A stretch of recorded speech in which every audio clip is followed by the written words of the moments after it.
The poor beggar saved the Duke during the tornado, and what he gave her left the whole town shocked.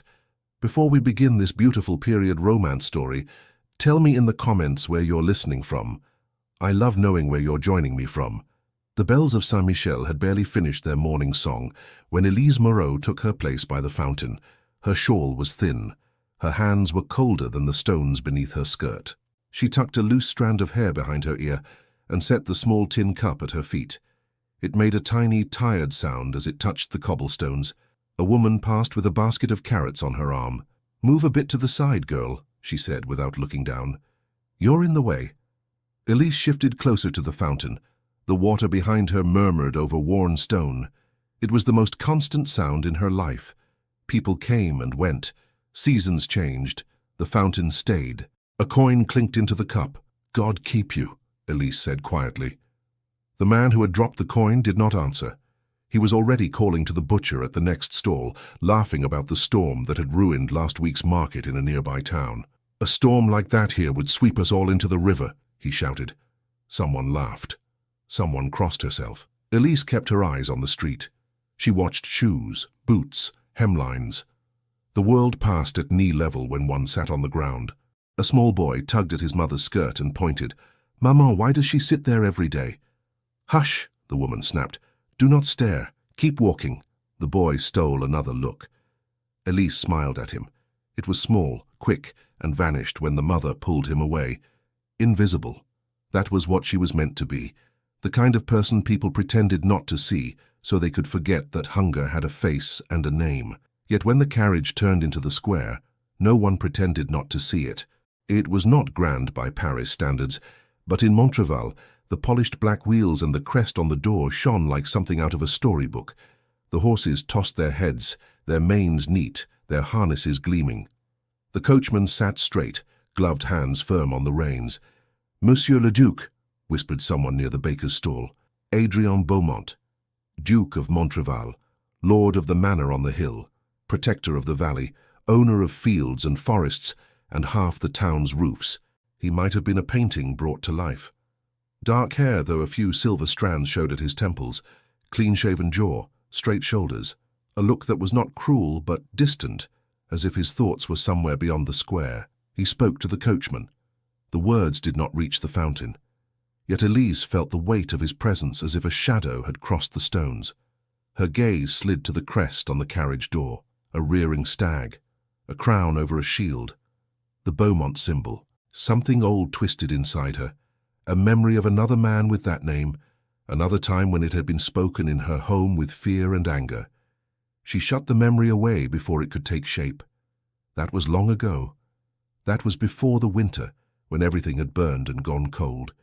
Still, she stared at the crest until it disappeared behind a cart piled with cabbages. The market moved around her. Chickens squawked in cages. A fishmonger shouted his prices. The smell of fresh bread drifted from the bakery. It mingled with the sharper scent of horses and damp wool. Clouds moved fast across the sky. Elise saw their reflection in the fountain's surface. The water darkened. A woman paused before her, fumbling with a coin purse. "I suppose I can spare something," she said in a tone that suggested she was doing the world a great favor. "You need not trouble yourself, madame," Elise answered calmly. The woman blinked, surprised by the composed voice. She dropped a coin, more to escape the moment than out of kindness. "Thank you," Elise said. "May your roof never leak." The woman walked away. Elise closed her fingers around the coin, feeling its warmth from the woman's hand. One coin. It might be all she received until evening. It might be enough. Or not. A gust of wind swept through the square. It tugged at caps and skirts, sent loose paper skipping along the stones. A few people looked up, frowning. "Weather's turning," someone muttered. Another gust followed, stronger. An awning flapped against its poles. The fishmonger swore as a sheet of canvas knocked over a bucket of water. "Mind the barrels!" shouted a man near the wine shop. The clouds overhead had drifted from grey to a strange, green-tinged darkness. It was not the soft shadow of a summer storm. It felt heavier, closer, as if the sky were leaning down over the town. At the fountain, Elise drew her shawl tighter. The church bell rang. Once, twice. then faster, as the bell ringer realized something was wrong. The sound rattled over the rooftops. Winds in Montreval were usually steady, coming down from the hills or up from the river. This wind seemed to twist. It came from nowhere and everywhere, slamming into the square, then dropping, then howling again. The cabbage cart near the carriage lurched. A crate toppled. The cabbages rolled away like green stones. A boy chased after them, laughing at first, then crying as the wind pushed him back. Adrian stood beside his carriage, speaking with a local official. Papers fluttered in the official's hands. One tore loose and flew up into the air, spinning like a frightened bird. The coachman looked toward the sky. "Your Grace," he called, "we should seek shelter, at once." Adrian followed his gaze. The sky was no longer just dark. It moved in a strange column above the far end of the square, beyond the last row of houses. Dust and leaves rose in a funnel, dancing like mad things. "What is that?" someone shouted. "The wind," a farmer said, his face whitening. "I saw such a thing once far from here. It tears trees from the ground." The word for it did not yet sit easily on French tongues, but one old man near the fountain whispered it anyway. Tornado. A shutter banged open, then slammed shut again. A dog began to howl. "Into the church!" cried a woman, grabbing her children. People scattered. Some ran for the stone safety of Saint-Michel. Others raced for their cellars. Stalls were abandoned. Produce rolled across the square. A wooden sign tore free and spun through the air. The coachman clambered back to his seat. "Hold tight, Your Grace," he called. "We can reach the old barn by the field wall. Its walls are thick. We will shelter there." Adrian hesitated only a moment. Staying in the open square was foolish. The church steps were already crowded with people. He nodded. "Go," he said sharply. "Make haste." The horses needed no urging. They sensed the storm. They surged forward, hooves striking sparks from the stones. The carriage rattled out of the square, turning toward the road that led past the fields and the weathered barn near the edge of town. By the fountain, Elise remained seated for a moment, frozen. The wind slammed into her. Her shawl flew back. Dust and grit stung her cheeks. The sky roared like a distant train, though no train had ever passed through Montreval. "Girl!" shouted the old man beside her. "Get to the church!" She scrambled to her feet, clutching the shawl. The tin cup overturned, coins scattering.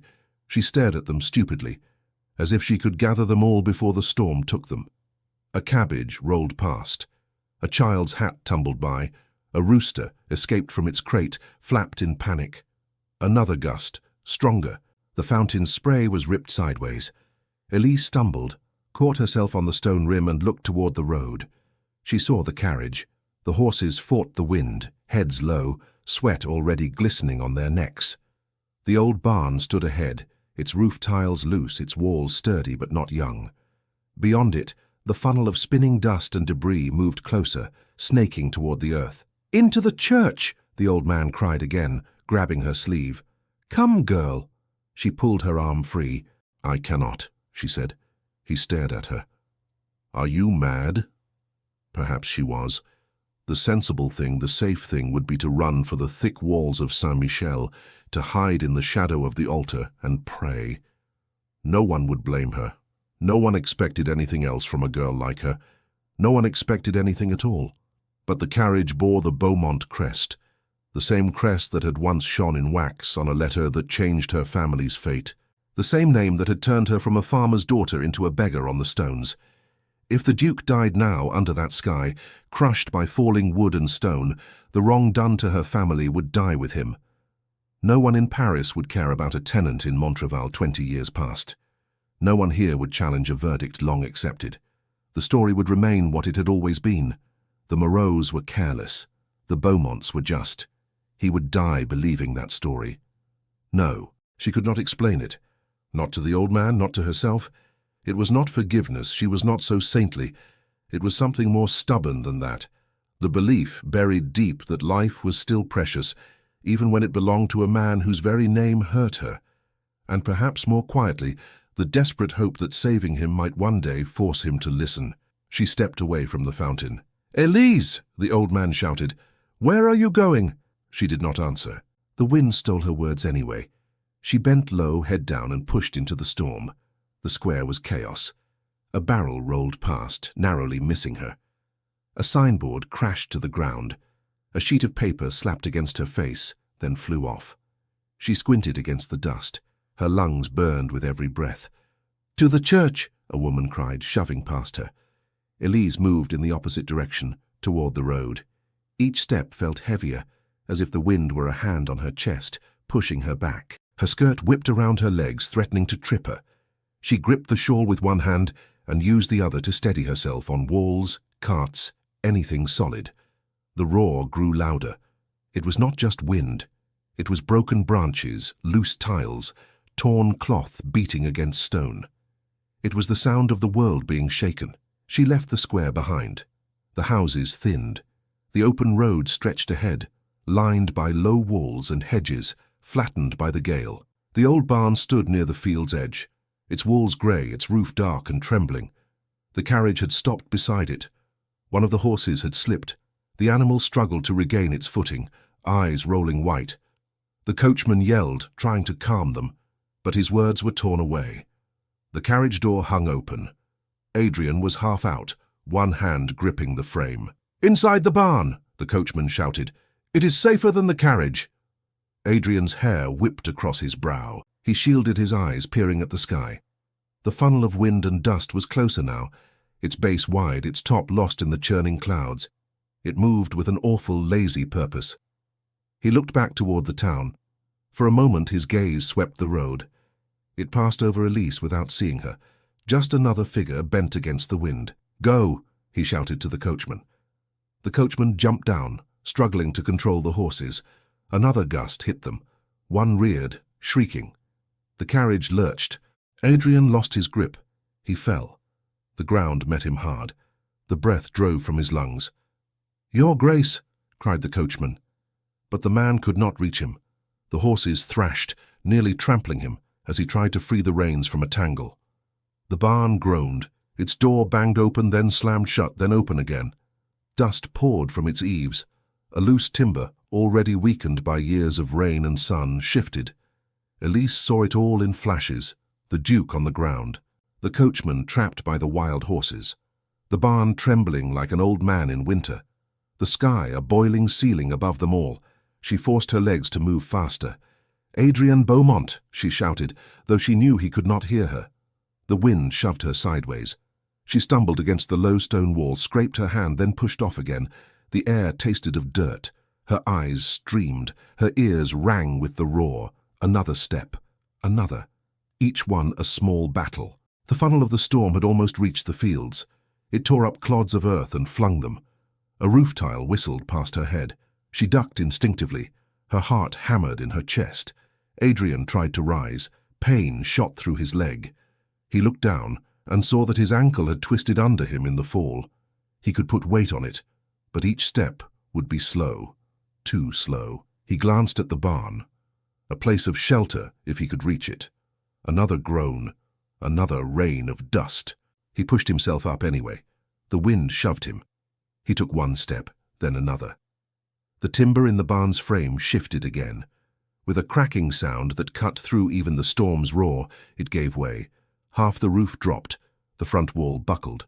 A beam crashed down toward the earth. "Look out!" the coachman shouted. Adrian turned his head. The beam struck the ground beside him and rolled.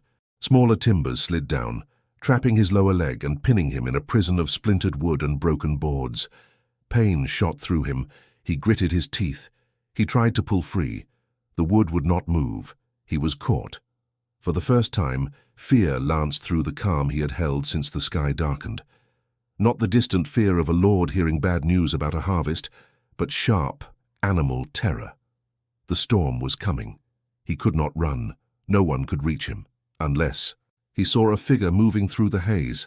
Small, bent, stubborn. Elise reached the wreckage and dropped to her knees beside him. "Do not come closer," he shouted. "It is not safe here." She coughed, waving a hand in front of her face. Dust clouded the air. Her shawl had slipped. Hair whipped across her cheeks. "You are trapped," she said. Her voice shook, but it was steady enough. "I cannot leave you like this." "You must," he insisted. "That is an order." I do not take orders from men who are about to be crushed, she answered, surprising herself. His eyes widened.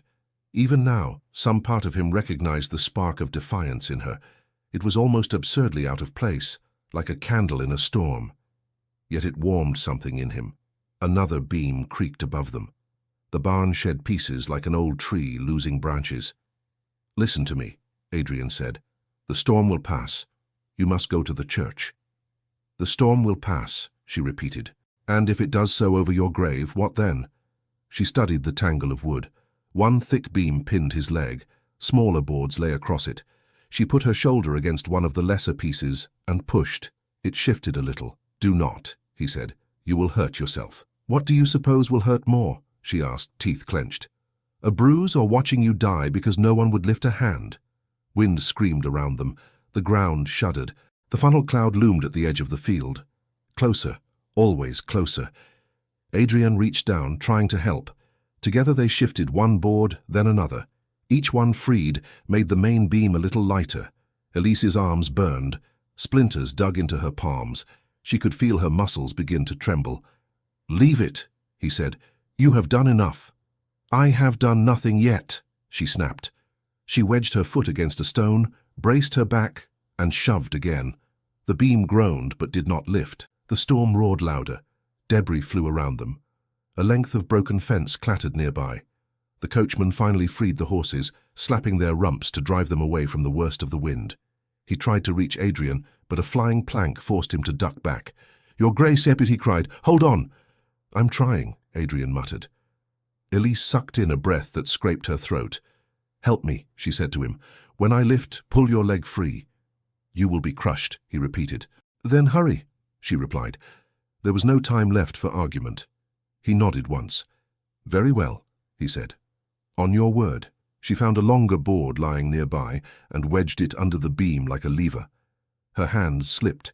She wiped them on her skirt and tried again. The wood bit into the earth. She set her shoulder against the far end. Now, she said. She pushed down with everything she had.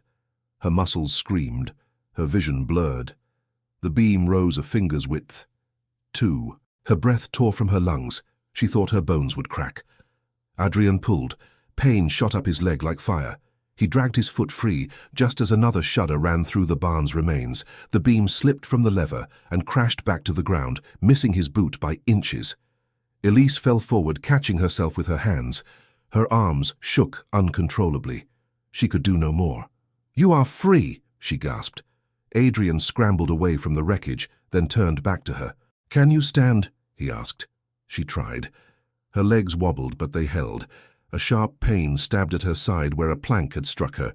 She pressed a hand there, wincing. We must move, he said. He slipped one arm around her, supporting her weight and leaning on her at the same time. It was an odd dance, clumsy and urgent. You are the one who needed saving, she muttered. I find we both do, he replied. They staggered away from the barn, step by step. The funnel of the storm reached the fields. It tore through a line of trees, snapping branches like twigs. Leaves filled the air. A loose cart flew up and crashed down again, shattered. Then, just as suddenly as it had begun, the worst of the wind shifted. The funnel drew itself back, thinning, moving away toward the open countryside. The roaring lessened. The air, though still wild, no longer tried to tear them from the earth. They reached the shelter of a low stone wall and crouched behind it. Adrian's heart hammered. Elise gasped for breath, each inhalation sharp with pain. For a moment, they simply looked at one another. Her face was streaked with dust. A cut on her cheek oozed a thin line of blood. Her hair was a tangled halo around her head, yet her eyes were bright, fierce, alive. You should not have done that, he said softly. You are welcome, she answered. He stared, then laughed once, a short, startled sound. It was half shock, half admiration. At least tell me your name, he said, so I know what to call the woman who dragged me from death itself. She hesitated. The old hurt stirred again. Beaumont. The man who bore that name looked at her with genuine gratitude, not arrogance. It shook her more than the storm. Elise, she said at last. Elise Moreau. His brows rose. Moreau, he repeated. She flinched at the recognition in his tone. You know the name, she said. I know many names, he replied, frowning slightly, but we will speak of that later. For now, Elise Moreau, I owe you— Voices approached, men from the town, calling, searching for survivors. The coachman waved, shouting that he had found the Duke. Adrian looked toward them, then back at Elise. Stay close, he said. You are hurt. She stepped back instead. I am only a beggar, she said quickly. They will not thank me as they thank you. His eyes darkened. They will, he said, if I command it. Commands did not help you a moment ago, she answered. You will be safe now, that is enough. The rescuers drew nearer. The coachman reached them, relief flooding his face. Your Grace, he cried. You are alive. Thank God. He moved to support Adrian. Hands reached out. Questions flew. Was he injured? Could he stand? Did he need a physician? In the confusion, no one looked at Elise for long. No one saw the way she slipped away from the wall, one hand pressed to her side. No one noticed when she turned and began to walk back toward the town, unsteady but determined. Wait, Adrian said, trying to catch her arm. But the coachman was in his way, urging him to lean on him instead. The men crowded around, forming a living wall.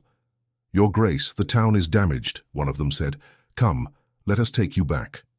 Adrienne twisted, searching for a glimpse of a thin figure in a torn shawl. Dust still swirled. People ran, shouted, carried tools. Where is she? He demanded. The girl who was here. Elise Moreau. No one answered. They had not seen her, or if they had, she was already just another shadow passing along the road.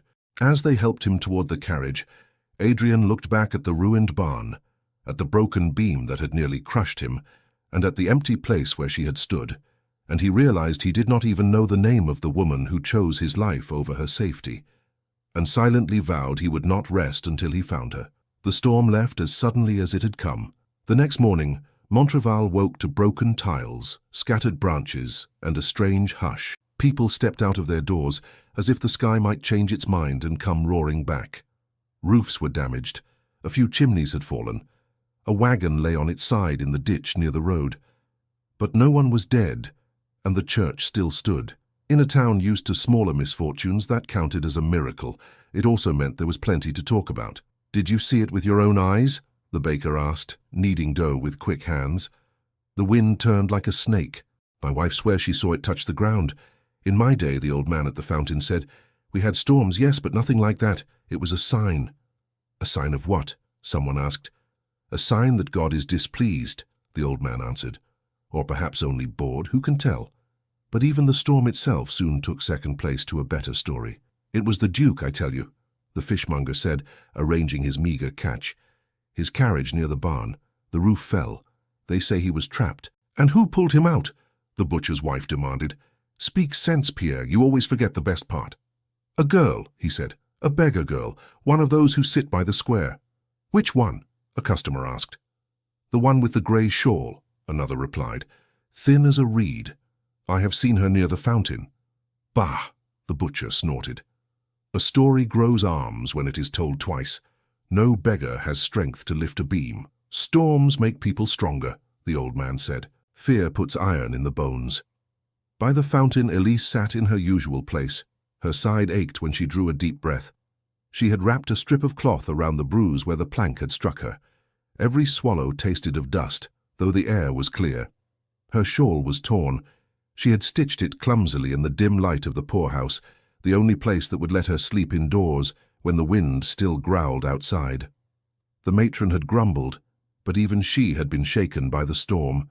He nearly died, the matron had said, folding blankets. The Duke himself, imagine that.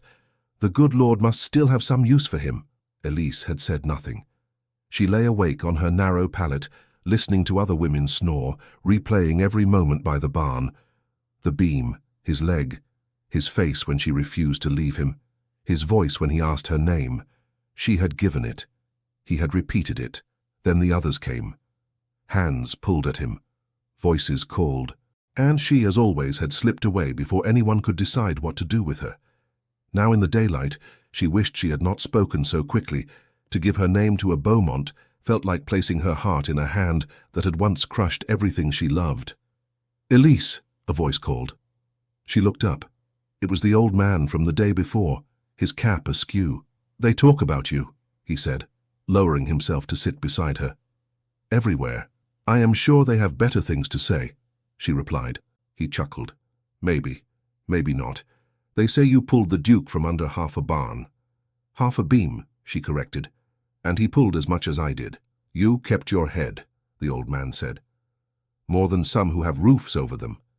You did well, did I? She murmured. He nodded. He is alive. That is something. Yes, she said quietly. It is something. Her fingers toyed with the rim of the cup. A few coins lay in it already. Sympathy, perhaps, or curiosity. People like to feel close to a story. A woman approached, carrying a basket of laundry. You are the girl, the woman said without greeting. The one who helped the Duke. Elise stiffened. I was near the road, she said. You were foolish, the woman replied. Running toward trouble, you could have been killed. Perhaps, Elise said, but I was not. The woman sniffed. Still, to touch a nobleman like that, to lay hands on him, people will talk. They talked before, Elise replied. What is one more subject? The woman hesitated, then dropped a coin into the cup. Well, she muttered, someone ought to thank you, even if your wits are thin. Thank you, Elise said. She watched the woman leave, then let out a slow breath. The old man patted her arm. Do not mind them, he said. They have nothing better to do than gossip. You did right. Did I? She asked again. You saved a life, he said simply. That is always right. In the manor on the hill, Adrien Beaumont stood at his window and looked down at the town. From that distance, Montreval seemed almost untouched. Red roofs, a river curling beyond, fields a patchwork of green and brown. But he knew better. Storms did not always show their scars at once. His leg ached. The physician had wrapped it and pronounced the sprain mild. You must stay off it a few days, Your Grace, the man had said. You are fortunate. Another inch of that beam and we would be discussing a broken bone. Adrien had thanked him, then sent him away. He had slept poorly. Each time he closed his eyes, he saw the barn, the falling wood, and the face of the girl who defied him to drag him free. Her features were a blur in his memory, half hidden by hair and dust, but her eyes he remembered. Clear, determined, unafraid, and her voice. I do not take orders from men who are about to be crushed. He almost smiled at the memory. He had asked her name. She had answered, but the wind and the pain had muddled his senses. Elise, something. The rest had slipped away in the chaos. Now it annoyed him. Names mattered. She had risked her life for his. He would not let her fade into rumor. He rang the bell on his desk. His steward, Monsieur Armand, appeared with his usual careful expression. You sent for me, Your Grace. Yes, Adrien said. Yesterday at the barn, there was a young woman. She helped me. A beggar, I think, from the town. Armand nodded slowly. There is talk of such a girl, he said. The servants mention her. I want to know who she is, Adrien said. Her name, where she sleeps. Everything. Armand blinked. Everything, Your Grace. Adrien's brows lifted. I owe her my life, he said. That seems reason enough. Of course, Armand said quickly. I did not mean to suggest otherwise. Then find her, Adrien said. Discreetly. I do not care for a parade of officials at her door. Ask at the market, the church, the poorhouse. She will not be hard to locate. There are not many young women who beg in the square. And when we find her? Armand asked cautiously. Adrien hesitated. He had thought of offering money, a generous sum, enough to put her under a roof, to refill her empty days with work and food. Yet each time he imagined pressing a purse into her hands, he heard again her refusal to leave him, sharp and almost offended. Begin with thanks, he said. The rest we will discuss when she stands before me. Armand bowed. As you wish, Your Grace. In the town, the search required less effort than Adrien had imagined. The girl, the baker asked.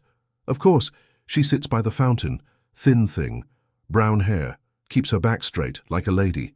The poorhouse knows her, the grocer said. She sleeps there when they have room. Name of Elise, the matron supplied, arms folded. Moreau, I think. She gives it when required. Quiet. Does not cause trouble. Eats little. Stubborn as frost. By late afternoon, Armand returned to the manor. Her name is Elise Moreau, he said. She begs in the square as I thought. No family that anyone claims to know. She frequent the poorhouse and the church steps. Moreau, Adrian repeated, the name stirring a faint echo. Do our records mention such a family? We have had many tenants, Armand said. I can look, for now the town knows her only as a beggar. Adrian crossed to the window again. The sun hung low, turning the river into a line of dull silver. Have the carriage prepared, he said. Armand frowned. To go where, Your Grace?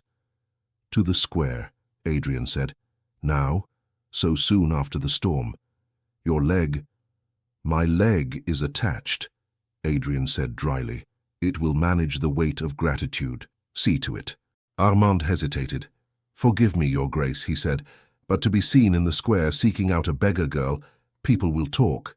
People always talk, Adrian answered. Let them. I gave my word. I do not intend to thank her through a third party while sitting comfortably in my chair. Armand bowed again, but his mouth tightened. As you wish, he murmured. Word spread even faster than the carriage wheels. The Duke is coming to the square, a boy shouted, running ahead. He is coming now. Why? Cried his friend, scrambling after him. To speak with the beggar girl, the first boy said. My father heard it at the inn. Which girl? A woman called from her doorway. The one who saved him from the storm. In less than an hour, the market, which had been sleepy and half-empty as people repaired roofs and fences, thrummed with new energy. Traders straightened their stalls. Women wiped flour from their aprons and came to stand at the edges. Men leaned against doorways, arms folded, pretending indifference. Near the bakery, a carriage already stood, elegant and shining, despite a few spots of dried mud. A tall woman in a plum-colored gown watched the square from its open window, her hand moving a fan lazily. The Marquise de Valmont had arrived earlier to inquire about storm damage to the properties she rented out in town. When she heard the reason for the Duke's visit, she had ordered her coachman to keep the horses ready. A beggar, she said now to the companion seated beside her. He means to make a spectacle of himself thanking a beggar. What will they say in Paris? That he is generous, the companion suggested timidly. That he has lost his sense, the Marquise replied. Charity is best done quietly. She flicked her fan toward the square. This is theatre. At the fountain, Elise clutched her cup. What is happening? She asked the old man. He grinned, showing missing teeth. The Duke, girl, he said. He comes for you. For me, she repeated, as if tasting unfamiliar words. He wants to thank you, the old man said. Take whatever he offers. You will not have such a chance again. Her stomach twisted. She had imagined this and feared it. She had hoped he would forget, and also secretly that he would not. A carriage appeared at the end of the street, moving slowly. People parted to let it pass. The horses were the same ones she had seen fighting the storm. They seemed calmer today, heads bowed, harnesses polished. The carriage rolled to a stop near the fountain. The coachman dismounted and opened the door. Adrian stepped down carefully, favoring his leg. He wore a dark coat, simple but well cut. No jewels, no unnecessary display. His eyes scanned the crowd. They were quiet now. The noise of the market had shrunk to a low murmur. Where is she? He asked aloud. The old man beside Elise lifted his hand. Here, Your Grace, he called. By the fountain. The crowd parted a little, revealing her. She stood. Her knees felt uncertain. She wished she had water to wash her face. Dust seemed to cling to her no matter how she scrubbed. Adrian walked toward her. The distance was not great, but each step seemed to echo. When he reached her, he did not stop a few paces away, as many would, leaving a safe space between rank and poverty. He came close enough that he could see the faint cut on her cheek, and the way her hands trembled just slightly against her shawl. It is you, he said. Yes, Your Grace, she replied. You remember me, he said, and immediately felt foolish. Of course she did. The storm had not washed away his title. It would be difficult to forget, she answered. A few people laughed softly. Adrian smiled just a little. I am told your name is Elise Moreau, he said. Is that correct? She swallowed. Yes. Then, Mademoiselle Moreau, he said, and his use of the title made several women blink. Allow me to thank you in front of those who saw what you did not yesterday. He turned slightly, addressing the square. This young woman, he said, his voice clear, risked her life to help me beneath the barn. When others ran for shelter, she came toward danger. Without her, I would not be standing here. No one spoke. Even the Marquise's fan stilled. The Duke's life is not worth more than any other in the eyes of heaven, he continued, but you have all placed value upon it in your own ways. If you wish to praise courage, praise hers. If you wish to speak of honor, speak first of her name."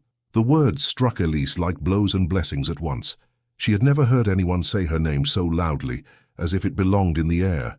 The old man beamed. A few women nodded. Children stared. Adrian reached inside his coat and drew out a small leather pouch. It made a soft clink as he held it. "I cannot repay a life," he said, turning back to her, "but I can at least ease the hardship of the one that saved mine. This is for you." He held out the pouch. The square leaned forward. Elise stared at it. It seemed heavier than any object she had ever seen, not because of the coins inside, but because every eye in Montreval hung upon it, upon her, upon what she would do. Her heart pounded. She remembered cold nights when one coin would have meant bread, times when she had gone to sleep hungry, clutching her empty stomach. The poorhouse, with its sour smell and crowded beds, the feel of the thin blanket they shared. "Take it," a voice whispered inside her. "Take it and live." Another voice, quieter but sharper, spoke as well. "If you take it here, in front of them all, you will never be anything but the beggar who was paid for her courage." She lifted her hand. Adrian watched her, expression open, almost hopeful. He had expected gratitude, surprise, perhaps tears. He had not prepared for refusal. Her fingers closed around the pouch. The leather was warm from his palm. For a moment, she felt the weight of the money. She imagined buying bread without counting coppers one by one. Then slowly she pushed it back toward him. "No," she said. The word was soft, but it carried. A ripple went through the crowd. "No," Adrian repeated, baffled. "Mademoiselle, I assure you the sum is modest to me, but considerable to me," she finished. "Yes, I know." "Then why refuse?" he asked. "Because," she said, and had to swallow hard. "If I take it here, I will be nothing more than a play in your square. The beggar paid for her bravery. They will speak of the coins, your grace, not of the storm." A murmur rose. Some muttered that she was ungrateful. Others, that she was foolish. A few looked thoughtful. "You would rather have nothing?" Adrian asked. "I would rather keep what little I have," she said quietly. "My choice." A voice cut like a knife through the murmurs. "How very noble." The Marquise's carriage door opened. She stepped down with practiced grace, skirts falling in perfect lines. Her hair was arranged with care. A small cluster of pearls gleamed at her throat. "Your Grace," she said, dipping a shallow curtsy. "What a touching scene." "Madame la Marquise," Adrian replied, his tone polite but cool. "I did not see your carriage." "It is often so," she said. "I am used to watching from the edges." Her gaze slid to Elise, taking in every worn thread, every patch. "So," she said, "this is the famous heroine." Elise lowered her eyes. The Marquise's attention felt like cold water. "I am no heroine, madame," she said. "Only a woman who happened to be nearby." "Nearby," the Marquise repeated. "And bold enough to lay hands on a duke." "How enterprising." The word stung. It suggested motives she had never considered. "I did what I could in a moment of danger," Elise said. "Nothing more." "In my experience," the Marquise replied, "people do not risk their lives without hope of reward." She turned back to Adrian, her smile tight. "You see, your grace, already she refuses your generosity. Soon she will refuse your thanks. What next? A demand for more than a purse?" "Madam," Adrian said sharply, "that is enough." "I beg your pardon," she said, lowering her lashes. "I only fear that your kindness will be misinterpreted. A man in your position must be cautious." The implication hung in the air. Mistress, favorite, pet. The words were not spoken, but they tasted bitter on Elise's tongue all the same. "You think I saved him to ensnare him," she said. The Marquise lifted one shoulder. "I think people generally move toward their advantage," she replied. "It is natural." "Then you understand yourself well," Elise said before she could stop herself. Gasps broke from several throats. Someone choked back a laugh. The Marquise's eyes flashed. "You forget your place," she said. "That is precisely what I do not forget," Elise answered, voice very steady now. "Everyone here recalls it for me every hour of every day." She turned back to Adrian. "Your Grace," she said, and the title did not tremble. "I do not wish to offend you." You have come to thank me, and I accept your thanks. But I cannot take that money, not like this. Not before them all, as if I had waited by the road with my cup held out. You did not, he said. I know that. They do not, she said, tilting her head toward the watching faces. If I am to be pointed at for the rest of my days, let it be because I did something worth pointing at, not because I sold it cheaply. Adrian looked at her, truly looked. Her cheeks were flushed with shame and anger, her hands clenched on her shawl. There was pride there, but not arrogance.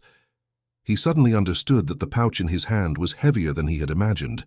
You think my gift would shame you, he said. In this manner, she replied. Yes. Silence held the square.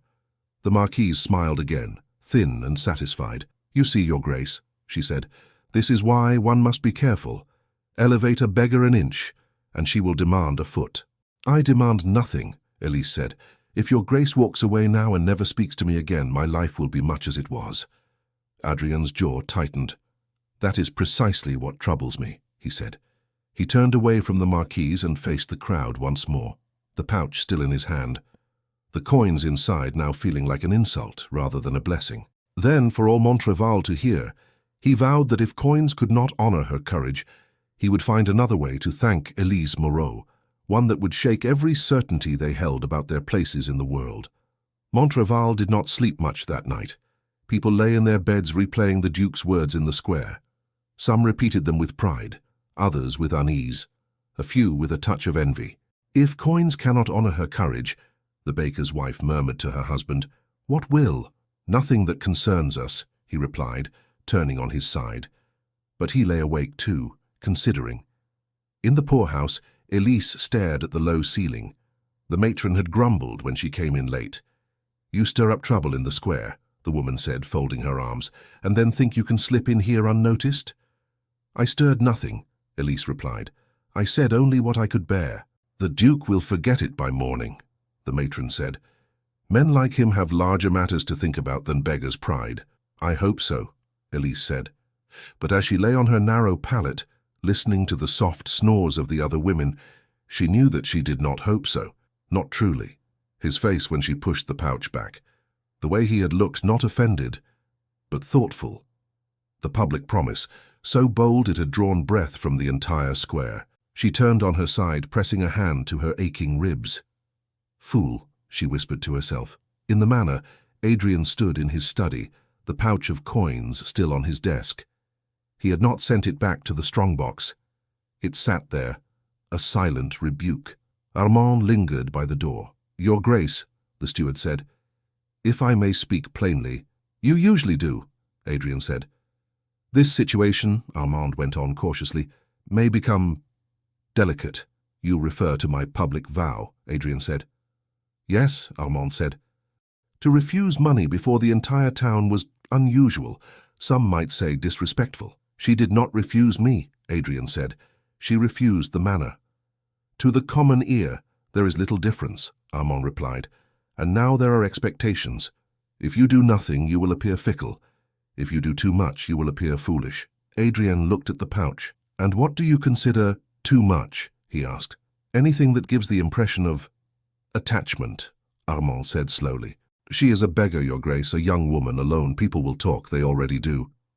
People always talk, Adrian muttered. Yes, Armand said, but Paris listens. Adrian's mouth curved in a dry smile. I am beginning to suspect that Paris spends more time listening than thinking, he said. In any case, what I choose to do here concerns Montreval first. Of course, Armand said, though his eyes betrayed doubt. Adrien drummed his fingers on the desk. I will not ignore what she did, he said, nor will I reduce it to a purse. There must be something else. A position in the household, perhaps, Armand suggested. She could serve in the kitchens, or as a maid. And what would that look like? Adrian asked. We both know there is only one story society tells about a nobleman and a young woman he elevates to his service. It is not a story that honors her. Armand cleared his throat. There are ways to manage appearances, he said. I am not interested in appearances if they trample her dignity, Adrian replied. He fell silent, thinking. Tell me, he said after a moment, do we have any vacant cottages in the area? Small properties, unused? Armand frowned. There are a few houses in poor repair, he said, Some close to the river, others by the far fields. I can bring you a list. Do so, Adrien said. Armand bowed and left. When he returned, he carried not only a list, but a ledger, thick with years of entries. I thought it might help to review the records, he said, laying them on the desk. Adrien opened the ledger. The neat handwriting of his father's steward marched across the pages. Rents paid, leases signed, names of farmers, craftsmen, widows. One caught his eye. Here, he said. Le Clos des Saules. Near the river? Yes, Armand said. A small holding. Good soil. A house, a barn. It has been rented out in parcels the last few years. Adrien traced the line with his finger. Owner prior to acquisition, Moreau. The ink was faded, but the word kicked at the edge of his memory. Moreau, he murmured. Armand shifted. It was taken back under your late father, he said. There was an incident. What sort of incident? Adrien asked. Armand looked uncomfortable. A fire, I believe, he said. In a barn. No one was hurt, but your father was displeased. He felt the tenant had been careless. There was talk of negligence. The lease was revoked. Adrien turned the page. Another note in the margin. Property absorbed into Beaumont estate following forfeiture due to misconduct. Misconduct, Adrien repeated. That is a broad word. Your father was not a man to choose simple ones when harsh ones were available, Armand said before he could stop himself. Adrien lifted his gaze. You did not entirely approve, he asked. I was a junior clerk then, Armand said quickly. My opinions were not sought. But you had them, Adrien said. Armand hesitated, then sighed. With respect, Your Grace, he said, I felt too uneasy. The tenant, Moreau, was known as a careful man. He kept his accounts in order. The fire was small. It could have been an accident. But your father decided it was proof of carelessness. He had wanted that land for some time. When the fire came, he took it as excuse. Adrien's jaw tightened. And the tenant's family? He asked. They were told to leave within a fortnight, Armand said. As far as I know, they had nowhere to go. After that, they vanished from the records. He cleared his throat. It was all done within the law, he added. Law, Adrien said quietly, is not always the same as justice. Armand said nothing. Adrien closed the ledger. How far is this Clos des Saules? He asked. An hour on horseback, Armand replied, less by carriage. Have the carriage prepared, Adrien said. I wish to see it. Your leg. My leg will endure a short drive, Adrien said. Do not make me repeat myself. Armand bowed and withdrew. As the carriage rattled down the road an hour later, Adrien watched the countryside pass. Fields bore the storm's scars. Some rows of crops lay flattened, others untouched. Children collected fallen branches. Women shook dust from linens. The river appeared, a steady silver band. Trees lined its banks, their leaves still rustling restlessly. There, Armand said, pointing, behind those willows. The carriage slowed, then stopped. Adrien stepped down carefully. A narrow path led through a small copse of trees. Beyond it he saw a low stone house. Its roof sagged slightly. The shutters hung crooked. Grass and weeds grew thick around the doorstep. The barn beside it bore blackened marks along one wall, old now, weathered by rain and sun. Le Clos des Saules, Armand said. The willow close. Adrien walked forward. The air smelled of damp earth and old smoke. He ran his hand along the stone wall. Moss clung to the mortar. It has not been lived in, he said. Not as a dwelling, Armand replied. A labourer uses the barn sometimes. The land is rented in strips, but no one calls it home. Adrien looked around. The place had a forgotten feel, as if it had once listened for voices and now heard only wind. He approached the door. The wood was cracked. Near the handle, faint, almost erased, someone had carved letters. E.M. He traced them with his thumb. Who carved this? He asked. A child, perhaps, Armand said. Or the tenant himself. I do not know. Adrien looked back at the barn's scorched wall. A small fire, he said. Yes, Armand said. Contained quickly. And for this, Adrien said, his family lost everything. Your father believed he was setting an example, Armand said. He said tenants must remember that land is a privilege, not a right. Adrien's expression darkened. Perhaps he needed the reminder more than they did, he said. He stood in silence for a long moment, then straightened. I will restore this property, he said. House, barn, fields. It will be placed in the name of Elise Moreau. Armand stared. Your Grace, you said you feared I might appear foolish, Adrien said. Would this qualify in your opinion? It is generous, Armand said carefully.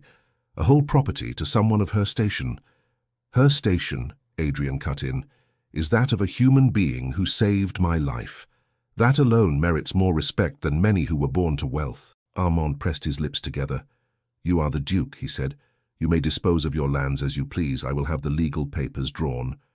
Do so, Adrien said, and find out what you can about this Moreau family, quietly. Ask the priest, the older folk. Someone remembers. Back in town, gossip had grown sharper teeth. I tell you, he looked at her as if she were made of gold, a seamstress said, adjusting pins in a customer's hem. He is grateful, the customer replied. He nearly died. Grateful men write letters, the seamstress said. They do not vow to shake the world for a beggar. Maybe he will make her his housekeeper, someone suggested. His housekeeper, a man snorted in the tavern.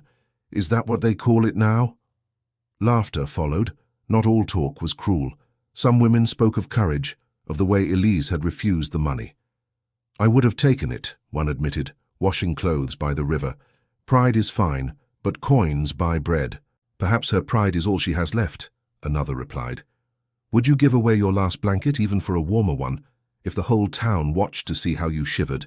Near the fountain, Elise felt all the words without hearing most of them. People approached her now with a new look. Not pity, not exactly respect, something like curiosity mixed with caution. Some dropped coins with exaggerated generosity.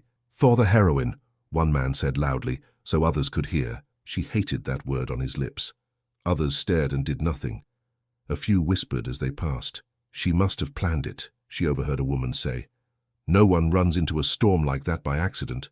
Planned a tornado, her companion replied. You know what I mean, the first woman said.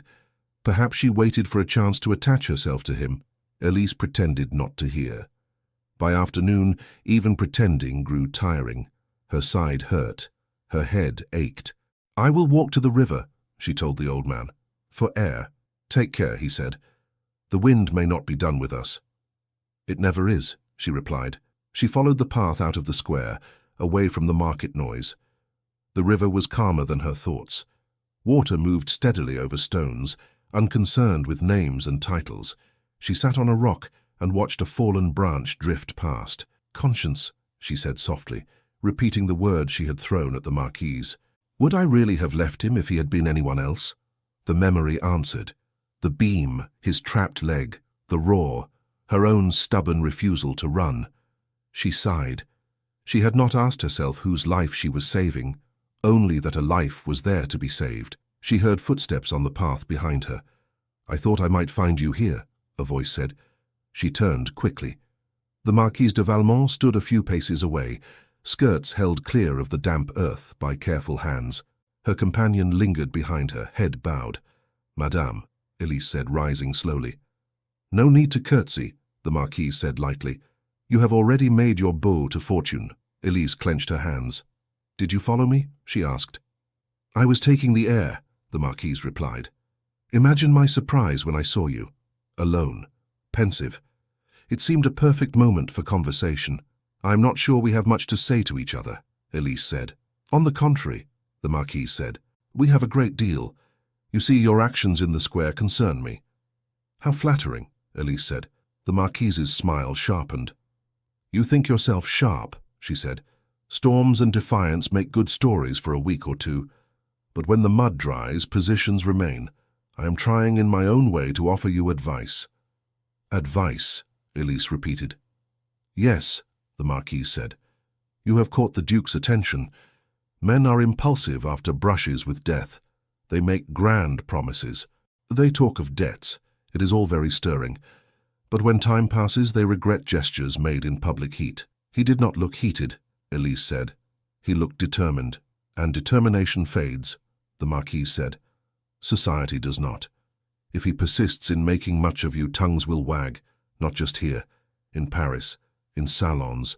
Your name will become a jest on polished lips. My name is rarely on any lips at all, Elise said. It would be a change. Do not be foolish, the Marquise snapped. You do not understand the cruelty of polite laughter. You are not accustomed to it. It will crush you in ways hunger never did. Elise lifted her chin. I have survived worse than laughter, she said. Perhaps, the Marquise said. But consider this. If his reputation suffers, he may be forced to withdraw his favor. Then where will you be? Marked as a woman who reached above her place and was cast down. People will not forget. Are you warning me for his sake? Elise asked, or yours? The Marquise smiled again, slow and cool. We are bound to one another, men like the Duke and women like me, she said. His scandal stains my glove as well. I prefer my clothing clean. She stepped closer. Let me speak plainly, she said. If he offers you money, take it quietly. If he offers you a position, refuse it. Leave town if you can. Go somewhere no one knows you. Start anew.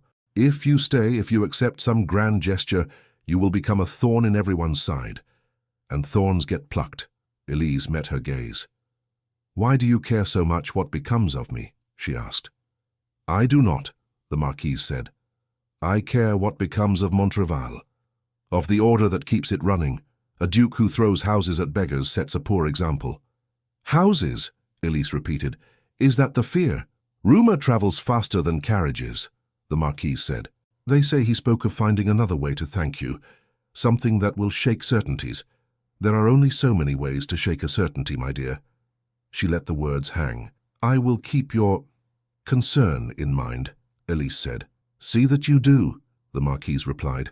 She turned and walked back up the path, her companion scurrying behind. Elise watched her go, heart pounding. Houses, she whispered again, as if the word might vanish if spoken softly. 2 days later, it refused to vanish. Have you heard? The baker asked, sliding loaves onto the shelf. Heard what? The butcher's wife replied. The Duke, the baker said. He is to give land to the girl, a cottage near the river. My cousin's son heard it from a clerk at the manor. A cottage, the woman repeated, for a beggar. It is madness, the butcher's wife said. Next, he will give cows to street urchins. Near the fountain, the old man was breathless with news. Elise, he cried, you will never believe what they say. I may, she said, already bracing herself. They say the Duke means to give you a house, he whispered. Land, a real property. Her hand tightened on the cup. Rumor runs faster than men, she said. I do not build my hopes on its legs. Still, he said, eyes shining, imagine it. Your own roof, a hearth, no more poorhouse straw, no more fountain, she said softly. He looked stricken. You would leave us. She smiled sadly. If it is true, she said, I do not know what I will do. That evening, as the sky dimmed, Armand found her. She was about to enter the poorhouse when he approached, hat in hand. Mademoiselle Moreau, he said. She tensed. Yes, I am Monsieur Armand, he said. Steward to his grace. I have seen you behind him, she said. At the square, he nodded. The Duke asks that you meet with him, Armand said. Privately. Tomorrow evening. Privately, she repeated, wary. At a property near the river, Armand continued. He wishes to show it to you. The house, she said. Yes, Armand said. He prefers to explain his intentions in person. She hesitated. Why not speak here in town, she asked. At the manor, there are many places. He believes, Armand said, that you will understand best when you see it. It is not far. There will be others present, myself, perhaps a servant. You will not be alone, she considered. Refusal sat on her tongue, but so did the weight of the matron's rules, the cold of Winterstone, the sound of children crying in sleep for lack of food. Very well, she said at last. I will come. Armand inclined his head. The carriage will wait at the edge of town at dusk, he said, near the willow path. After he left, the matron cornered her in the doorway. What did he want? The woman demanded. He invited me to see a house, Elise said. The matron sniffed. Houses vanish, she said. Words are wind. So are storms, Elise replied. Yet they can tear roofs away. The next day felt stretched and thin. Elise tried to sit at the fountain as usual. Coins clinked, though more slowly. Faces watched her, some curious, some suspicious. By late afternoon, she could bear the staring no longer. She rose, gathered her shawl, and walked toward the willow path. The sun hung low, staining the river pale gold. The air held the cool promise of night. At the edge of the trees, a modest carriage waited, not the grand one from the square. A simpler conveyance, though still finer than anything she had ever ridden in. Armand stood beside it. "Mademoiselle," he said, opening the door. Inside, Adrien sat alone. He rose as much as the small space allowed when she entered. "Thank you for coming," he said. "I nearly did not," she replied, settling on the seat opposite. "I imagined as much," he said. "You are not a woman who goes where she is told simply because she is told." She gave a short, startled laugh. "You have known me 2 days," she said. "You think you know what I am." "I know what you are not," he replied. "You are not a coward. You are not easily bought. That is more than I can say for many I have known longer." The carriage jolted as it started down the path. They rode in silence for a time. The wheels crunched on gravel. Branches brushed the sides. At last, the trees parted. The house appeared, its stones catching the last light. The barn loomed, shadowed. Willows trailed their branches near the river. The carriage stopped. Adrien stepped down, then offered his hand to help her. She hesitated only a second before taking it. His grip was steady, warm. "This," he said, gesturing toward the house, "is why I asked you here." She looked. Something in her chest fluttered, then clenched. The slope of the roof, the crooked shutter, the way the path bent slightly before the door. No, it could not be. He watched her face. "How you know this place?" he asked. She did not answer at first. Her feet moved of their own will, carrying her closer. She reached the step. Her hand rose to the worn stone beside the door. Faint scratches marked it, letters almost erased. E.M. Her breath caught. Adrien saw the way her fingers trembled over the carving. "It is an old property," he said. "Le Clos des Saules. It belonged once to a tenant named Moreau. It was taken into my family's hands under circumstances I am beginning to question." She closed her eyes. "It was my father who told me the story," he went on. "A small fire, negligence, punishment.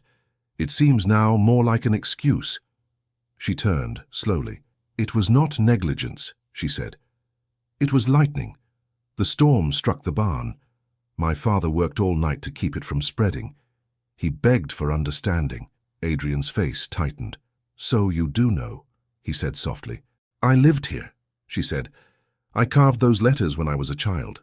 He stared at her. "You—" "Elise Moreau," she said. "Daughter of the man your father called careless.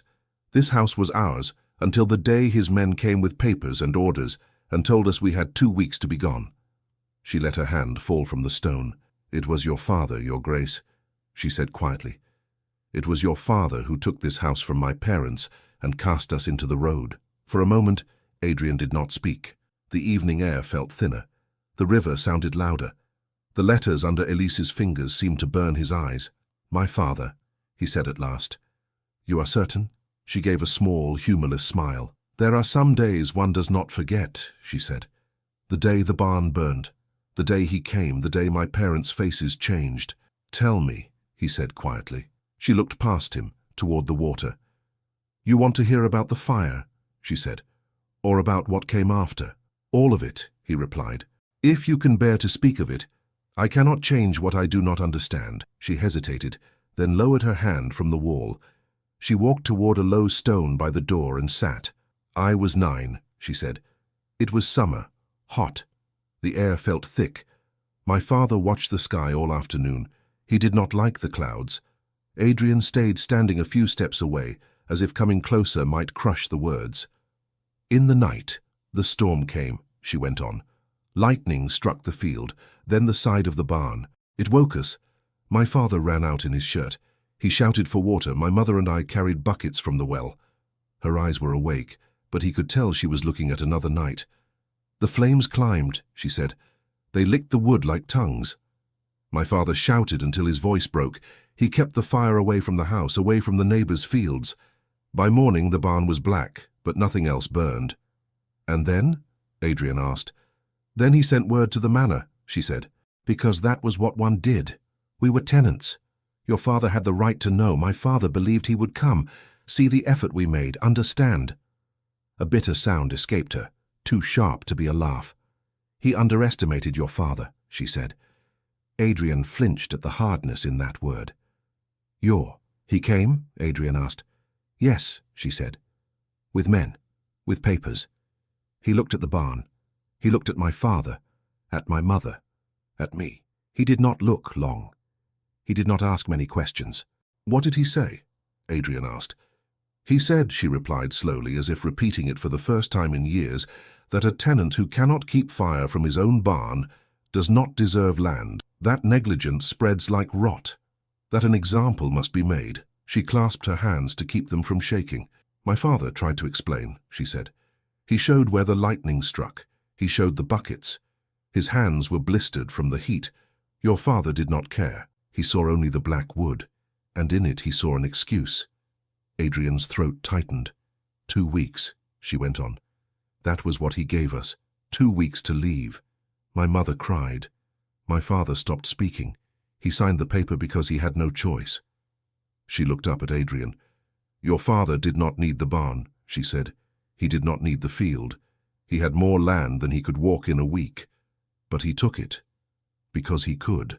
Adrian closed his eyes for a moment, then opened them again. "And you?" he asked quietly. "What became of you? What becomes of any family turned out with nowhere to go?" she asked. "We sold what we could. A table, a mule, my mother's wedding dress. We went to a cousin in another village. He took us in, but he was poor. 1 more mouth can be fed, 3 are heavy." Her voice stayed even, but her fingers dug into her skirt. "Winter came," she said. "My mother fell ill. Cold in the chest. She coughed until she could not breathe. There was no doctor. Medicine costs money. Money had become something other people had." Adrian swallowed. "And your father?" he asked. "He worked where he could," she said. "Carrying, mending, harvesting. But without land, without a name unsullied by the story your father spread, no one trusted him fully. He drank more, not much at first, enough to quiet the shame." Her eyes were dry, but her mouth trembled. "He died in a ditch," she said. "Coming back from a day's labor. They said his heart gave out. I think it was not strong enough to carry so much anger." The river's murmur filled the silence between them. "I am sorry," Adrian said at last. She looked at him sharply. "For what?" she asked. "For his death, for my mother, for the years between then and now?" "For all of it," he said. "For the weight of a name used carelessly, for the harm done in its shadow. It was my father's hand that signed those papers, but it is my crest on that door." She glanced back at the house. "An apology does not bring back the dead," she said. "No," he said, "it does not, but it can begin to lift the lie that buried them." She frowned. "The lie? The story told about your father," Adrian said. "The one written in my family's records. It says he was careless. It says he lost this house through his own fault. That story has stood in ink for years. I intend to cross it out." She stared at him. "You intend to—" "What?" she asked. "To clear his name," he said simply. "Officially, publicly, the same way it was so easily stained." She shook her head slowly. "Why?" she whispered. "Because you feel guilty." "Partly," he admitted. "I would be less than human if I did not. But guilt alone is selfish. I want to do it because it is right. Because a man who took your house without real cause wore my name. Because if I allow his injustice to continue when I know the truth, then I share it." She studied his face, searching for mockery. She found only a tired, honest determination. "You cannot rewrite the past," she said. "No," he agreed, "but I can refuse to let its lies be the foundation of the present." She drew a breath, winced, and pressed a hand to her side. "You are still hurt," he said. "It will pass," she replied. "May I?" he asked, gesturing toward the house. "You want to go inside?" she asked. "I would," he said, "if you can bear it." She hesitated, then nodded. "If I cannot now," she said, "I never will." The door creaked as she pushed it open. Dust lay thick on the floor. Cobwebs hung in corners, but the shape of the rooms remained. A fireplace, a narrow stair, a window looking toward the river. She stepped in slowly. "I slept there," she said, nodding toward a dark corner, "on a pallet by the wall. In winter, my mother would move it closer to the fire." Adrian followed, careful where he placed his feet. "It is smaller than I imagined," he said. "I remember it as large," she replied. "Children always do." She moved to the fireplace and ran her hand along the hearth. "My mother cooked here," she said. "Soup, bread when we had flour. On feast days, a chicken. We laughed in this room. We argued. We sang when the harvest was good." She looked up at him. "This was our world," she said. "Until your father decided we did not deserve it." Adrian met her gaze. "It will be yours again," he said. She blinked. "What?" she asked. "This house," he said. "The land, the barn, all of it. I will restore the title in your name." She stared. "In my name?" she repeated. "Yes," he said. "Not as a tenant, as owner. No rent, no threat of removal, because a man in a fine coat wishes to make an example." She shook her head, almost laughing. "It is too much," she said. "It is not enough," he replied, "but it is a beginning." She turned away, pacing a few steps. "And the town," she said. "What will they say, seeing a beggar suddenly own land? They will not thank me for upsetting their order." "Order built on injustice deserves to be unsettled," he said. "You speak as if the world listens to reason," she answered. "It listens to whispers, to the marquise, to gossip." "I know what they will say," he said, "that I am reckless, that you are cunning, that this is folly. They will invent more. They always do." "And you?" she asked. "Can you bear their laughter?" He smiled faintly. "They already believe many things about me that are not true," he said. "That I am cold, that I care only for appearances, that I sleep peacefully under a roof built on other men's tears. Perhaps it is time they learned something different." She leaned her shoulder against the wall. "I do not want my life to ruin yours," she said. "You did not ruin it," he replied. "You saved it." Silence fell again, softer this time. "Why did you save me?" he asked suddenly. "Knowing what you know about my family, knowing what my name has done to you, why did you walk into that storm?" She looked down at her hands. "I have asked myself the same question," she said, "since the wind quieted." "And?" he prompted. "The truth is not noble," she said quietly. "Not entirely." "Tell me anyway," he said. She sighed. "When I saw the carriage," she said, "I thought of my father, of this house, of the day we left. I thought for a moment that if you died there would be no one to answer for it, no one who wore the name that signed our ruin." He waited. "Then," she continued, "I saw you fall. I saw the beam. I heard the coachman's voice. And I remembered another sound, my father shouting for water, my mother coughing. I remembered what it is to lose someone and stand helpless." Her voice grew rough. "I could not watch another person die that way," she said. "Not when I could move." "It did not matter in that instant that you were a Beaumont. You were a man with his leg trapped and his eyes wide, and a storm over his head." "And afterwards?" he asked. "Afterwards," she said. "When I had time to think, I realized that if you lived, perhaps you might listen. Perhaps you would look at me and see more than a beggar. Perhaps you would hear a story you had never been told." She shook her head. "It was a foolish hope," she said. "But I am full of those. They keep one alive when food does not." He stepped closer, not enough to crowd her, but enough that his voice was very gentle when he spoke. "It was not foolish," he said. "You were right. I am listening." She blinked hard. "You are one man," she said. "Your father was another. Who can say which of you is more real to your name?" "I hope the one standing here," he replied. "But I will not prove that with words alone." He looked around the small room.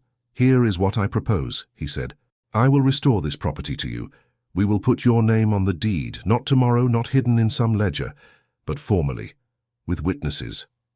She drew a sharp breath. "Publicly?" she asked. "Yes," he said. "In the same square where you refused my money, in front of those who watched my father's example and took it as law." Fear and longing battled in her expression. "And my parents," she whispered. "Their names, their memory." "I will review every record," he said. "I will speak to those who were here then, to the priest, to the men who fought the fire. And when I have gathered enough, I will stand before them all and say what should have been said years ago." "That my father was not careless," she said. "That he was wronged," Adrian said. "That the blame laid upon him was as unjust as the eviction. That your family's honor was stolen, and I, as my father's heir, return it." Her knees wobbled. She sat down abruptly on a broken stool. "You speak of honor," she said. "It feels like a word that belongs to other people." "Honor," he said, "belongs to those who act with it. Yesterday, that was you, walking into the storm, refusing easy money, demanding respect rather than coins. I have seen nobles with less." She gave a small, unsteady laugh. "If I agree to this," she said, "if I take this house, this land, this clearing of names, what then? What becomes of me? Of you?" He exhaled slowly. "That depends," he said. "On you. On what you wish." "You know what you wish?" she asked. He met her eyes. "More than I did before the storm," he said. Something in his tone made her heart leap and stumble at once. "I must be plain," he went on. "At first, when I thought of you, it was gratitude. A debt I did not know how to repay. Then in the square you confounded me. You refused what most would have snatched. You faced the marquise without bowing." His mouth quirked despite the gravity of the moment. "I confess," he said, "I have enjoyed that memory more than is charitable." "I did not mean to amuse you," she muttered. "You did more than that," he said softly. "You made me see this house, my father, myself, the way I move through the world, insulated by title and habit. You shook that. And now when I look at you, I do not think only, 'Here is the woman who saved my life.' I think, 'Here is someone whose courage and honesty I have come to value.'" He hesitated over the last word. She heard the one he did not speak. "Be careful, Your Grace," she said, forcing a thin smile. "People might say you admire a beggar." "Let them," he said. "They have said worse." She felt heat rise in her face. "You are kind," she said. "I am trying to be true," he replied. She drew in a breath. "And if," she said slowly, "if what you feel now changes when the gossip grows louder, when Paris whispers, when you are told that a duke does not entangle himself with the daughter of a dispossessed farmer, then I will have failed you," he said, "and myself. I cannot promise I will never feel the weight of those voices, but I can promise I will not make decisions based solely on them." She studied him. "You speak as if there were more than gratitude in your mind," she said. "There is," he admitted. "But I will not ask anything of you while your name still lies under my father's shadow. That would make my feelings another burden. I will not have you think you owe me affection in return for justice." She looked down at her hands again. "I would never trade affection for justice," she said quietly. "They are not coins." "Exactly," he said. Silence settled, lighter now. "What do you want, Elise?" he asked. "If the house is returned, if your parents' names are cleared, what life would you choose?" She took her time. "I would like," she said slowly, "to sleep under a roof that cannot be taken from me on a whim, to open a door that is mine to close, to plant something in the ground, and know I will be there to see it grow." He nodded. "And beyond that?" he asked. She met his gaze. "I do not know," she said honestly. "I have never had the luxury of thinking beyond the next day." "Then let us begin with the roof," he said. "And the name. The rest we will discover." She rose from the stool. "I will accept the house," she said, "and your effort to clear my parents' names, not because I think it will be easy, but because I am tired of hiding from their story. If it must be told again, let it be told true." He straightened. "Thank you for trusting me with it," he said. She gave a small, surprised laugh. "You thank me?" she asked. "You are giving me back a life." "I am returning what should never have been taken," he said. "That is not generosity, that is duty." She walked to the doorway and looked out at the river. "Still," she said, "most duties are ignored. You could have turned away."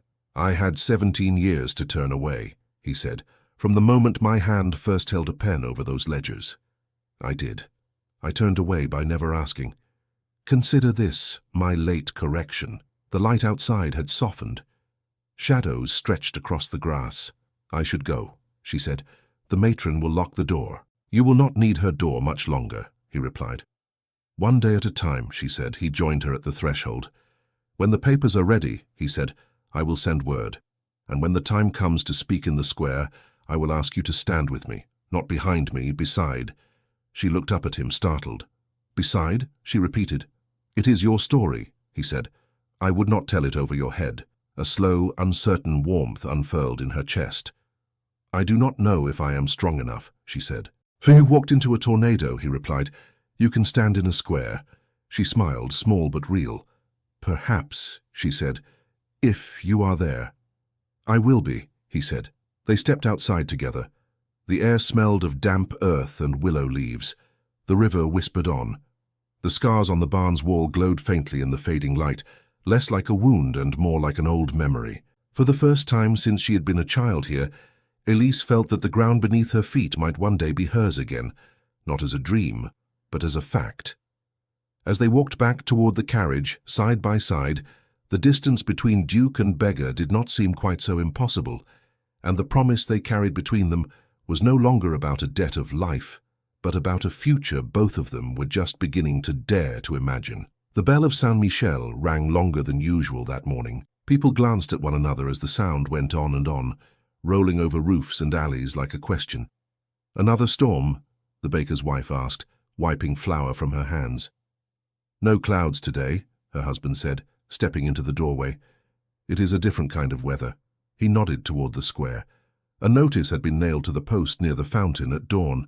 The ink was still fresh. "By order of His Grace, Adrian Beaumont, Duke of Montreval, all townsfolk are invited to gather in the square at noon to hear a matter of justice concerning the property known as Le Clos des Saules, formerly held by the family Moreau." Beneath it, Armand's careful hand had added, "Attendance is encouraged.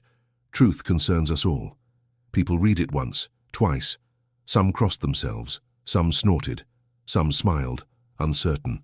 "Moreau," the old man by the fountain murmured. "I knew it. I knew that name was not finished." At the manor, Adrian stood before a mirror while his valet fussed with his cravat. "Enough," Adrian said at last, pushing the man's hands away. "I am not going to a ball. I am going to speak the truth." "The truth wears a clean collar as well as a soiled one," the valet muttered, but he stepped back. Armand waited in the doorway with a packet of papers. "Everything is ready, Your Grace," he said. "The revised deed, the statement, the testimonies we collected." Adrian took the packet and tapped it against his palm. "The priest will be there?" he asked. "He has promised," Armand replied, "along with 2 men who remember the fire, and several who worked the land afterward." "And the marquise?" Adrian asked. Armand's mouth thinned. "Her carriage was seen in town at dawn," he said. "She will not miss a chance to watch." Adrian nodded. "Let her watch," he said. "Perhaps she will learn." Armand hesitated. "There is still time," he said quietly, "to change your mind about the second part." Adrian glanced at him. "The second part?" he repeated. "The matter of your feelings," Armand said, lowering his voice even though they were alone. "You intend to speak of them today?" "I do," Adrian said. "Publicly," Armand pressed. "Before tradesmen, farmers, servants." "Before my people," Adrian corrected. "I will not hide the woman I respect most from those over whom I rule. That would be cowardice." Armand grimaced. "Paris will not like it," he said. "Paris is not invited," Adrian replied. "Montreval is." He picked up his cane more out of habit than need. His leg had healed well, but he felt the ghost of the beam in its muscles, a reminder of the moment that had brought him here. "Let us go," he said. In the poorhouse, Elise sat on the edge of her pallet while the matron tied a kerchief around her hair. "I do not know why you must stand in the middle of the square like a statue," the matron grumbled. "Could he not have given you those papers in a kitchen like a sensible man?" "He says it must be where I was shamed," Elise replied. "So the shame can move to where it belongs." The matron snorted, though her fingers gentled as she straightened the knot. "Men and their speeches," she said. "Still, if he truly clears your father's name—" She broke off and wiped the corner of her eye with the back of her hand. "I remember when they drove you out," she muttered. "You were thin as a twig, clutching that little bundle of clothes, your mother's shawl. I told myself it was no business of mine, but it sat in my throat like a stone." "It was everyone's business and no one's," Elise said softly. "Perhaps that will change today." The matron looked at her sharply. "And after today?" she asked. "What do you think will happen then?" Elise's heart beat faster. "I do not know," she said honestly. "He said we would see. He said he would not ask anything of me until my name was my own again." "A duke's promise," the matron said. "Those are heavy words. Do not let them crush you." "I am more afraid they will lift me too high," Elise answered. And I will fall. The matron shook her head. Girl, she said, you have lived on stone. A little height will not kill you. Just remember how firm the ground feels in case you must find it again. In the square, the old man had taken up a proud position near the fountain. Stand here with me, he told anyone who would listen. I saw her first. Before all of you, do not push. By noon, the square was full. Merchants closed their shutters halfway. Children sat on steps. Women clutched shawls even though the air was warm. Men leaned on their sticks, pretending they were only resting. The Marquise's carriage gleamed near the bakery. She sat inside at first, curtains half drawn, then stepped down when the murmurs grew. The Duke, someone said. He is coming. Adrian's carriage entered the square at a measured pace. This time, he had chosen the same simple one he had used for the visit to Clos des Saules. No banners, no trumpets. Only the crest on the door declared who he was. He stepped down alone. Armand followed, carrying the packet of papers. For a heartbeat, he saw only the crowd. Then his gaze found Elise. She stood near the fountain, her old place, but not seated now. Her shawl was mended. The matron had lent her a plain dress without holes. Her hands were bare, fingers twisting together, but her chin was lifted. He walked toward her. Mademoiselle Moreau, he said. Are you ready? No, she replied. But I am here. That is enough, he said quietly. He turned to the crowd. People of Montreval, he called, his voice carrying clearly. Thank you for coming. The murmur died. You were here, he said, when the storm passed over us. You saw the damage it did to roofs and barns. You also saw another kind of damage earlier this week. Not from wind, but from words spoken in haste and in fear. A few shuffles, a cough. You saw me nearly lose my life, he went on. You saw a young woman pull me from death's path. You saw her refuse my public reward. Perhaps you thought, as some have said out loud, that she was foolish, proud, ungrateful. He paused. I have learned since then, he said, that if anyone was foolish, if anyone had been proud and ungrateful, it was not this woman, but my own house. The Marquise's fan stilled. A generation ago, Adrien said, a fire blackened the wall of a barn at Le Clos des Saules. Many of you remember. An older man near the front raised a hand. I do, Your Grace, he called. I helped carry water that night. Adrien nodded. Come forward, Jean, he said. The man shuffled closer, cap in hand. Tell them, Adrien said. What you told me. Jean cleared his throat. It was lightning, as I said, he began. The storm struck the roof, we saw it. The sky lit up like noon. Moreau, Elise's father. He was out there before anyone, hauling water, throwing soaked sacks. He burned his hands. We all saw. And the house? Adrien asked. Safe, Jean said. The fields too. Fire never crossed beyond that wall. Adrien turned to the priest, who stood in his black cassock near the front. Father, he said, you were here then. I was, the priest replied. Moreau came to me before he went to your father. He asked if I would speak on his behalf. I said I would. When I arrived, your father had already made his judgment. You spoke to him? Adrien asked. I tried, the priest said. I said the fire looked like lightning, not negligence. He did not wish to hear it. He said an example must be made. He invoked the law. I reminded him of mercy. He chose his own path. A low murmur spread. Adrien held up a hand. In my father's record book, he said, lifting one of the papers from Armand's packet. The entry for this house reads, forfeited due to tenants' misconduct and negligence. He looked at the words, then at the crowd. That entry is a lie, he said simply. The word dropped like a stone in a pond. My father was a strong man, he continued. He built roads. He argued in courts. He believed he was firm. Perhaps he thought firmness required harshness. Perhaps he convinced himself that taking this land back was the best way to teach a lesson. He folded the page once, twice, and tore it cleanly in half. What is written here, he said, holding up the pieces, will be replaced. Armand handed him another paper. This, Adrien said, is the new record. It reads, property known as Le Clos des Saules was unjustly seized from the Moreau family under a mistaken judgment. The fire that damaged the barn was caused by lightning, not neglect. Tenant Moreau acted with diligence and courage to protect house and field. The stain laid on his name is hereby removed. He looked at Elise. And his honor, he added, is restored. Her throat worked. She did not trust her voice yet. He turned back to the crowd. Furthermore, he said, lifting another document, as Duke of Montreval and heir to the man who signed the wrong decree, I now sign this one. He nodded to Armand, who produced a small table. Adrien placed the paper upon it, and in full view of the town, wrote his name. The stroke of the pen sounded loud in the silence.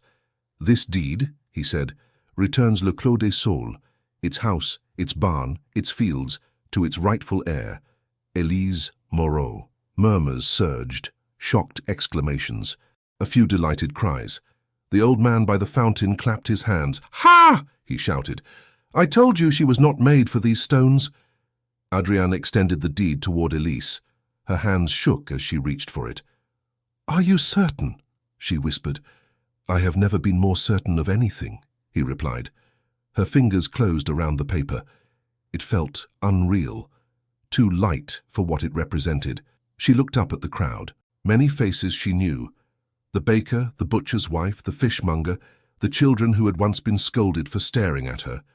Some looked ashamed, some curious, some genuinely happy. The butcher's wife stepped forward. "Mademoiselle," she said awkwardly, I was not kind. When you sat there, I thought, well, it seems I thought wrong." Elise held her gaze. "We were all told the same story," she said. "It is not easy to question the hand that feeds you." "It does not excuse my tongue," the woman muttered. "No," Elise said, a small smile touching her lips, "but it softens it." A few people laughed, relieved. The marquise moved then. She came forward with measured steps, her gown a rich pool of plum and silk. "Your Grace," she said, "you have made a touching gesture." "Justice is more than a gesture," Adrian replied. "It is also heavy," she said. "Have you thought who must carry it? Giving property to a woman with no experience, no connections, no protection, she will be prey to every opportunist." "She will not be without protection," he said calmly. "Oh?" the marquise said. "Will you set guards at her door? Station your steward in her kitchen? How devoted!" Her tone made the word sting. "The town sees," she continued, turning slightly so her voice would reach more ears, "a beautiful story, a wronged family, a noble duke. But Paris, Your Grace, will see something else. It will see a man endangering his alliances, his future, his position, for a beggar with a pretty face." Anger flared in Elise. "I am not a face," she said sharply, "pretty or otherwise. And I am not a puppet," Adrian added. "My position exists so I may use it in service of justice, not simply to preserve itself." "Fine words," the marquise said. "Let us see how they taste when you are called to account by your peers." Already there are whispers. They ask what binds you so tightly to her. Gratitude, guilt, or something less innocent? Gasps. A few eager, gossip-hungry looks. Adrian's jaw set. "If they ask," he said, "I will answer, here and there. The same way." He stepped closer to Elise so that all could see the distance between them shrink. "What binds me to Mademoiselle Moreau," he said, "is not guilt, though I feel it. Not obligation, though I accept it. It is respect, admiration. And—" He stopped, looking at her. Her heart pounded. The square seemed to hold its breath. "And love," he finished. The word fell soft, but everyone heard it. The marquise's eyes widened. "You cannot be serious," she breathed. "I have never been more serious," he said. He turned fully to Elise now, the crowd a blur beyond her. "When the beam trapped me," he said, "I thought of all the things left undone. I did not know then that the most important of them had not even begun. Meeting you, Elise, showed me the weight of my name. The good it could do, the harm it had done. You walked into a storm not because you wished for reward, but because you could not do otherwise. You refused my money because you would not let your courage be sold. You forced me to look beyond habit, to see you, to see myself." His voice roughened. "I find," he went on, "that I cannot imagine returning to the life I had before, with its comfortable lies, its quiet injustices, its polite indifference. I do not want that life. I want one where you are at my side, reminding me when I forget what truly matters." Her throat tightened. "Adrian," she whispered. "Hear me," he said, eyes never leaving hers. I do not ask you to accept me as payment for what I returned today. This house is yours by right. Your father's name is cleared because it should have been long ago. I ask something separate. I ask it as a man, not as a duke. Elise Moreau, will you marry me? The square seemed to tilt. She heard the collective intake of breath, the old man muttering a prayer, the matron's soft, shocked "oh," the marquise choking on fury. Her own heart hammered so loudly she wondered they did not all hear it. "Marry you," she repeated, as if she had never spoken the words. "Yes," he said, "knowing all that stands between us. Birth, habit, the chatter of salons, the distrust of those who prefer the poor to stay where they are. I can face all that. What I cannot face is knowing I had the chance to ask and chose silence instead." Tears stung her eyes. "You are a duke," she said unsteadily. "I am—" "You are Elise," he said, "the woman who pulled me from beneath a barn, the child who carved her initials into a stone, the daughter of a man who fought fire with bare hands, the beggar who kept her spine straight on the square. That is all I need to know. And if I say yes," she whispered, "I will become the woman they call social climber, imposter, intruder. Let them call you what they like," he said. "I will call you wife." His voice softened. "But you must choose freely," he added, "if the weight of my title feels too heavy. If you would rather live at Le Clos des Saules without a husband whose name drags you into endless scrutiny, say so, and I will accept it. I will not withdraw my gift. I will not let my disappointment twist into resentment. You have owed me nothing since the moment you pulled me free. You owe me even less now." She looked at the deed in her hand, at the paper that gave her back walls and a roof, at the man who offered more than walls. The two gifts were not the same. One restored what had been stolen, the other offered something she had never dared imagine. She thought of nights on poorhouse straw, of days by the fountain, invisible and judged at once, of her father's shoulders broad and tired, of her mother's hands cracked by work, smoothing her hair by a fire that was their only light. She thought of Adrian in the barn, refusing to leave her, leaning on her as they staggered away, of his face when he tore the old record in half, of his promise to stand beside her, not in front. "Do you mean it?" she asked softly. "When the laughter comes, when Paris whispers, when your peers pull you aside and tell you that you have made a ruin of your alliances, will you still look at me and see this, or will you see a mistake?" He held her gaze. "I cannot promise I will never grow tired, never doubt, never grow angry at the world," he said. "No man can. But I can promise that if I ever feel those things, I will come to you with them instead of turning them against you. I can promise I will never speak your name as if it were a burden. I can promise that when we stand before others, I will not pretend you are anything less than the equal of my soul." Her breath caught. "You speak as if I were some great lady," she said. "You are greater than most," he replied. A tear slipped down her cheek. She let it fall. "You will not try to smooth me into something else?" she asked. "Teach me to lie with a smile, to pretend I have never known hunger?" His mouth curved. "I might hire someone to teach you which fork to use," he said. "Beyond that, I would prefer you as you are." The laughter that rose then was wet and shaky, but it was laughter. She wiped her face with the back of her hand. "Very well," she said.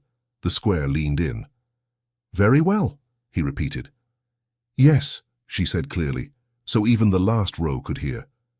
"Adrien Beaumont, I will marry you, but not as your charity, not as your rescued beggar. I will come to you as Elise Moreau, daughter of Pierre and Anne Moreau, rightful heiress of Le Clos des Saules. If you ever forget that, I will remind you." Relief and joy crashed over his features like a wave. "I would expect nothing less," he said. Applause broke out in scattered bursts. It grew as more hands joined. Some clapped tentatively, testing the feel of it. Others, like the old man and the matron, clapped as if their hands would never tire. The marquise stood stiff, her fan closed like a weapon she dared not use. "This is madness," she whispered to her companion. "He will regret it." "Perhaps," the companion said, "or perhaps he will not." The priest stepped forward, eyes shining. "If you intend to marry," he said, "I suggest we speak of banns and dates." Adrien laughed, a sound of pure delight. "Father," he said, "I trust you to guide us."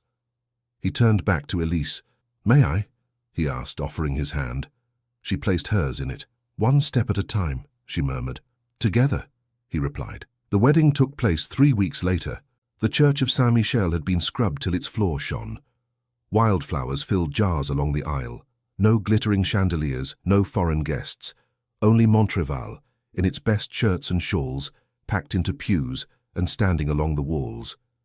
Elise stood at the back with the matron and the old man. "You walk as if your legs might carry you away," the matron whispered. "They might," Elise said. "I am not entirely certain I am not dreaming." "If you are," the old man said, "do not wake up until after the kiss." She laughed, then sobered as the organist began to play. The doors opened. She walked down the aisle. She did not wear silk. The dress was simple, of soft cream fabric donated by grateful hands, and sewn by the seamstress, who had once gossiped and now wept over every stitch. Her shawl was new, but she had asked the matron to sew a small piece of her mother's old one into the lining. As she passed, people she had known as shadows smiled at her. The butcher's wife dabbed her eyes. The baker's wife nodded vigorously, as if to say, "I approve." Children waved. At the front, Adrian waited. He wore a dark coat, a white shirt, nothing ostentatious. Only a small sprig of willow leaves in his buttonhole hinted at the house by the river. When he saw her, his breath left him. "You are beautiful," he murmured when she reached his side. "I am the same," she said softly. "Only cleaner." He smiled. "Even so," he said, "my heart is not accustomed to such pounding." The priest cleared his throat, but his eyes twinkled. "We are gathered here," he began, "to join Adrian Beaumont and Elise Moreau in marriage." Whispers rustled, then quieted. He spoke of vows, of storms, of roofs, of how love is not a reward for good deeds, nor a prize for high birth, but a choice made and remade in calm and in chaos. "Do you, Adrian, take Elise with her history, her courage, her stubbornness to be your wife?" he asked. "I do," Adrian said, his voice steady. "And do you, Elise?" the priest asked. "Take Adrian, with his name, his conscience, and his tendency to speak too plainly, to be your husband?" A ripple of laughter moved through the church. "I do," she said, her voice clear. They exchanged rings, simple bands of gold. When he slid hers onto her finger, his hand brushed hers, and a warmth went up her arm that had nothing to do with metal. "You may kiss the bride," the priest said. Adrian looked at her, asking without words. She nodded. He leaned in and kissed her gently, reverently, as if he were sealing not only a promise but the closing of a wound that had stretched across years. Applause thundered. Someone whistled until his wife smacked his arm. The matron wept openly. The old man shouted, "Ha, I knew it!" until the priest laughed. Outside, the sunlight was bright. No storm clouds, only a few soft puffs in a wide blue sky. They stepped into the square together. It was the same place where she had once sat on the stones, tin cup at her feet. The same place where he had offered a pouch of coins and she had refused. Now children threw flower petals instead. A little girl tugged at Elise's skirt. "Madame la Duchesse," she said solemnly, testing the title. Elise knelt. "Call me Elise," she said, "or you will tire your tongue." "But you are a duchess now," the girl insisted. "I am also the girl who sat there," Elise replied, nodding toward the fountain. "Do not forget either part." Adrian extended his hand to help her rise. "We have a reception at the manor," he said. "Armand has worried over every plate." "Armand worries as a fish swims," she said. "It is his nature." "And you?" he asked. "What is your nature now?" She looked at him. "To remind you where you came from," she said, "and where I came from, and that we stand now somewhere in between." He lifted her hand to his lips. "I will rely on you for that," he said. Later, when the music played in the manor hall and villagers danced where only nobles had once trod, Elise slipped out onto the terrace. The night was soft. The fields stretched dark and familiar. Adrian found her there. "Already tired of celebration?" he asked. "Only resting," she said. "Listening. To what?" he asked, coming to stand beside her. "The quiet after a storm," she said. "It has its own sound." He nodded. "Do you regret anything?"